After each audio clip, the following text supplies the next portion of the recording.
Today we're talking about eye health and why it's so incredibly important, something you would not guess. When I listen to this podcast, this is 895 of Sean Stevenson's The Model Health Show. He interviewed Dr. Bryce Applebaum, who's known as a neuro-optometrist. So the idea here is to understand the difference between eyesight and vision. They seem like one and the same, right? From what I understand, the term eyesight is really the test, basically, that we take when we go to the eye guy, eye gal, and you read those letters, those upside down and whatever, and they get smaller and smaller on the chart. And then they give you a number. You're 20, you've got 20/20, you've got 20/30, whatever that is. That's your eyesight number. But other than that, it's just part of your vision. Vision is all encompassing, and it's tremendously important to your body and how your life goes. I'm not kidding. So let me explain why. When you think about your eyes, they really are the windows to your soul. As a matter of fact, it's the only part of your brain. Yes, your eyes are part of your brain. The eyes are brain tissue. It's the only part of your brain that is actually coming out of your skull. And it's very important because it's basically really reading the room. The eyes are they're focusing, they are determining, they are tracking, they are discovering all the things that you are discovering with your eyes, your brain, and body. So vision is tremendously important to your everyday life, and it can be improved. And I think that's why this is such an important topic, because maybe, quote unquote, as we age, we go, oh, well, I don't see as well as I used to. Or maybe you're younger and you are saying, well, I can't read the board. Okay, there's all kinds of things that come into play with our vision.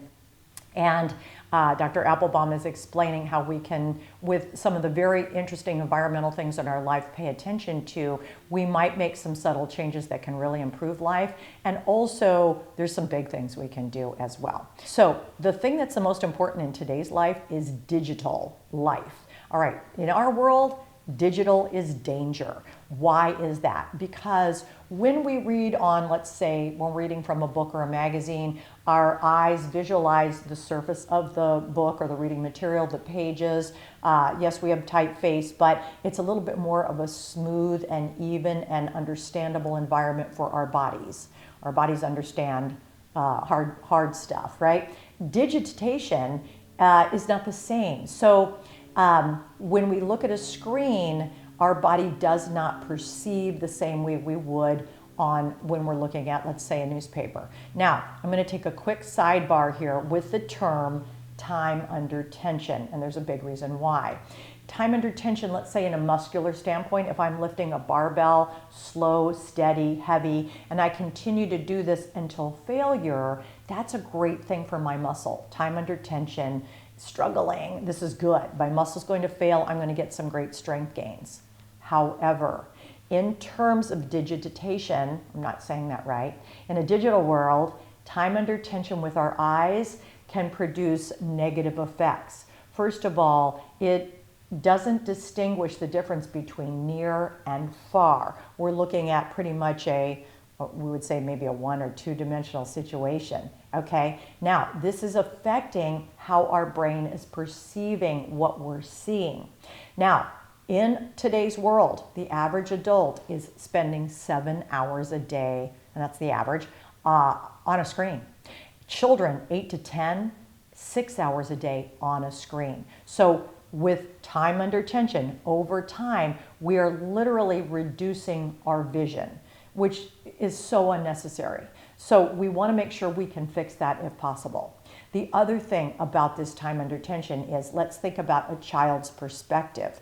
If your child is, let's say, great at video games and has an iPad or has a phone and is spending a lot of time, and that, yes, a lot of fun, but maybe it is changing the visual effects of this child's brain. So then when they're at school, maybe they are not determining as well. Blackboard, if they even use those, the front of the room to the back of the room, near and far is being altered. Also, are they blurry vision? Are they skipping words? Are they transposing letters? This can happen because of too much digital work.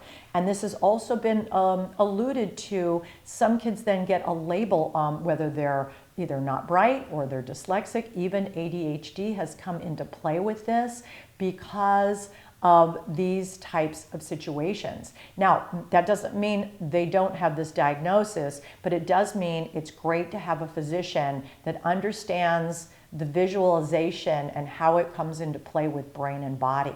So it very well could be, if your child's having difficulties, by working on vision and changing some things in life, they might see some gains. And I'm here to tell you what I understand on this podcast is, whether you're 5 or 85, you can make vision gains, which I think is so cool. So this whole digital situation has increased our nearsightedness by leaps and bounds. Like in 1969, only a quarter of us were nearsighted.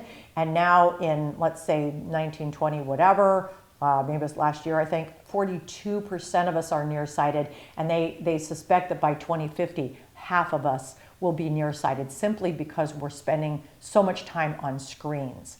That's something that could well be avoided. Now, generally, if you have the genetics, of course you do, but you can still, per Dr. Applebaum, can still make some gains. All right, so here's another important thing about being on a screen is, let's just say you're an average person, you're not reading on a screen, you blink about 15 times in a minute. All right, they've tested this on screens, we slow that down. So the average person on a screen blinks only 3 to 5 times in a minute. So why is that important? Well, it's important because we're not giving the eye the moisture that it needs.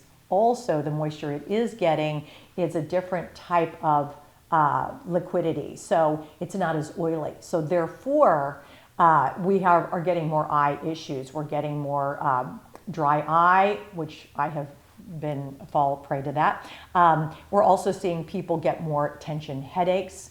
We're getting all kinds of eye strain and things of that nature.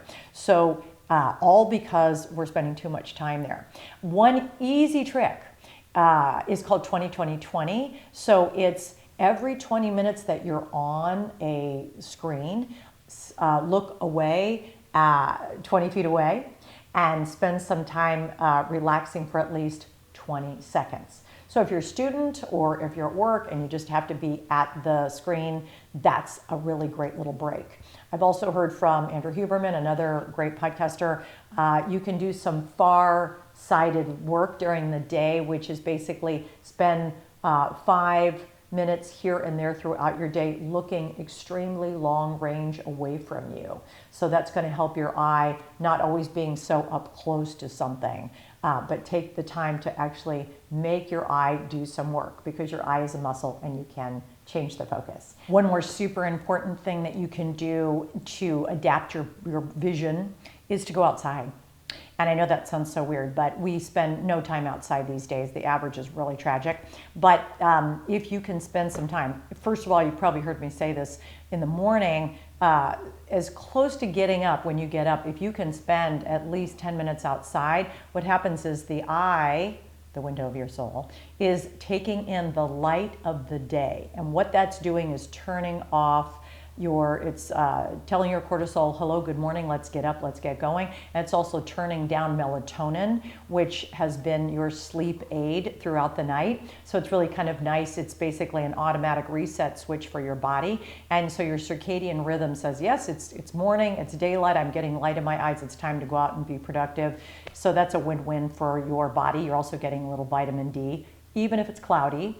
But exercising outside, even if it's just a gentle walk, whatever, again, it's this stimulus that your brain is taking in. It's taking in outside air, outside light, birds, there's all kinds of things, right? You're seeing all kinds of things in the outdoor it's intended to help. So movement outside is one of the best things you can do. Even if you're not even paying attention to vision, it's a great thing for your well-being overall. It is important for us to realize that the amount of time we're spending in front of one of these screens is playing a role in deteriorating the vision that we currently have. Now, this doctor, Bryce Applebaum, actually has a company called Screen Fit.